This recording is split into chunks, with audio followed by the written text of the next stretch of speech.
DoorDash usually gives drivers more frequent order volume, while Grubhub tends to have fewer but sometimes higher value scheduled orders depending on your market. By the end, you'll understand how each app assigns orders, what daily driving actually feels like on both platforms, and which one fits you better based on how you want to earn. Start with how orders actually come in. DoorDash uses a real-time dispatch system. Orders pop up constantly during busy hours, and you decide whether to accept or decline each one. That means your earnings depend on how many offers you can complete back-to-back. Grubhub often uses a mix of scheduled blocks and on-demand orders depending on your city. Some drivers get pre-scheduled delivery windows, while others receive individual orders as they come in. Now look at order volume. DoorDash typically has higher order volume in most cities.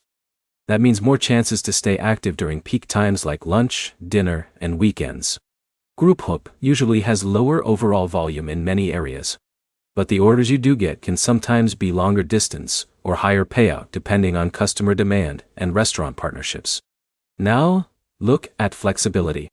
DoorDash is fully flexible. You can log in anytime, start driving, and begin accepting orders immediately if demand is active.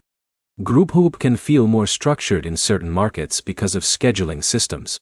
That can help you plan your day, but it can also limit how often you can go online during peak hours.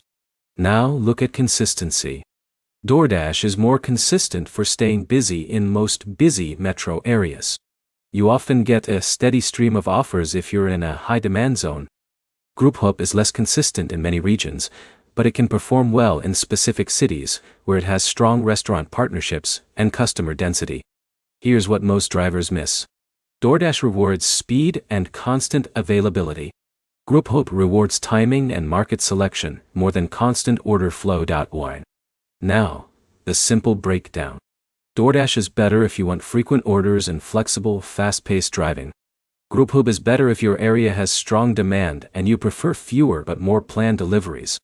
Your earnings depend less on the app and more on your location, and how many peak hours you actually work. Next step. Run both apps during the same dinner rush for 3 days, and track how often you're actually waiting between orders versus driving. Subscribe for more clear comparisons of delivery apps and real driver-focused breakdowns without the confusion.